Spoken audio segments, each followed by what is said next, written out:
Friends আমি বিলাসপুর ছত্তিশগড় থেকে বলছি। আমি সীমন্তী ব্যানার্জি। আমি আজকে থেকে আমার একটা নতুন ব্লগ স্টার্ট করছি ইউটিউব চ্যানেলে। আশা করছি আপনাদের হয়তো ভালোও লাগতে পারে। আমি এই ব্লগে আমার ডেইলি লাইফটাকে কিছু অংশ আপনাদের সাথে শেয়ার করে নেব। আর যেহেতু আমি রান্না করতে ভীষণ ভালোবাসি, তাহলে আমি আমার রোজকার জীবনে যেসব রান্না বান্নাগুলো করি সেগুলো রেসিপি আপনাদের সাথে শেয়ার করে নেওয়ার চেষ্টা করব। আশা করব আপনারা সবাই আমাকে অনেক অনেক ভালোবাসা দেবেন। আমি যেহেতু বাইরে বড় হয়েছি, স্কুলিং কলেজ সব যেহেতু আমার বাইরে পড়াশোনা, সেই জন্য আমি বাঙালি হওয়া সত্ত্বেও আমার কথার মধ্যে কিছুটা হিন্দি টান এসে যায় আর হিন্দি শব্দ ইউজ হয়ে যায়। তাতে যদি আপনাদের ধরা পড়ে এরকম যে আমি বাংলা কথা বলতে বলতে কিছু হিন্দি বলে ফেললাম, তার জন্য আমার ক্ষমা মার্জনা করে দেবেন। আর ভুল ত্রুটি হলে সেটা আমাকে ধরিয়ে অবশ্যই জানিয়ে দেবেন।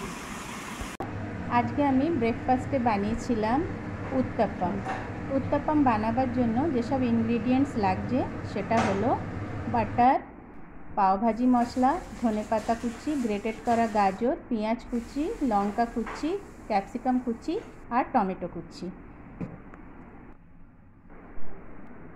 এবার ব্যাটারটা দেখে নিন, এতটা গাঢ় আছে। আমি এটা ব্যাটারটাকে সামান্য জল দিয়ে পাতলা করলাম। এই গাঢ়টা এরকম থাকবে।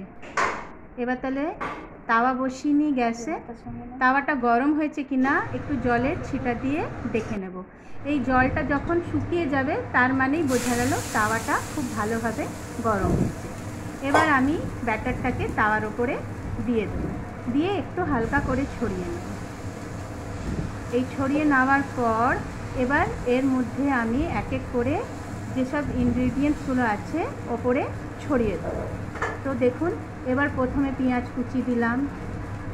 এবার আপনারা যেরকম ইচ্ছে দিতে পারেন, গাজর টমেটো কুচি দিলাম, লঙ্কা কুচি দিলাম, ক্যাপসিকাম কুচি দিলাম। আর লঙ্কাটা আপনারা নিজের অনুসারে দেবেন। আমি যেহেতু আমার মেয়েদের জন্য বানাচ্ছি সেহেতু অল্প দিলাম। আর গাজর কুচি ছড়িয়ে দিলাম।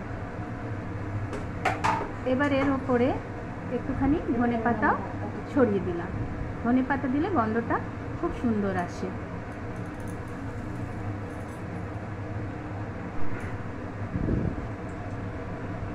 এবার পাওভাজি মশলাটা স্প্রিঙ্কল করে দেবো ওপরে।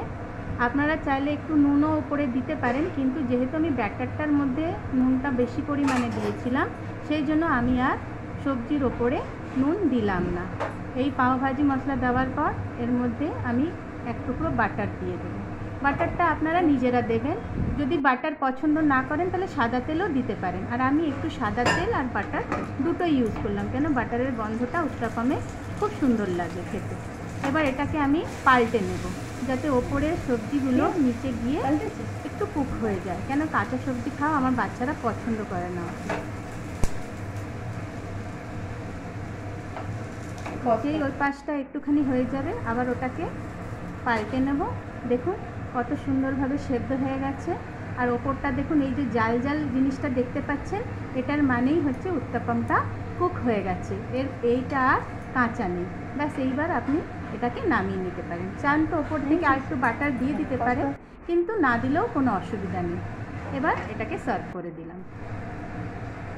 আচ্ছা, এটা সার্ভ তো করে দিলাম। আজকে আমার কাছে ঘরে চাটনি ছিল না, সেই জন্য আমরা এটা টমেটো সস দিয়ে খাবো। টমেটো সসও দিয়ে খেলে অতটাই ভালো লাগবে। নাহলে আপনি এটার সাথে বাদামের চাটনি খেতে পারেন, টমেটোর চাটনি খেতে পারেন, যে যেরকম চাটনি, বা নারকেলের চাটনি দিয়েও খেতে পারেন, যে যেটা পছন্দ করে।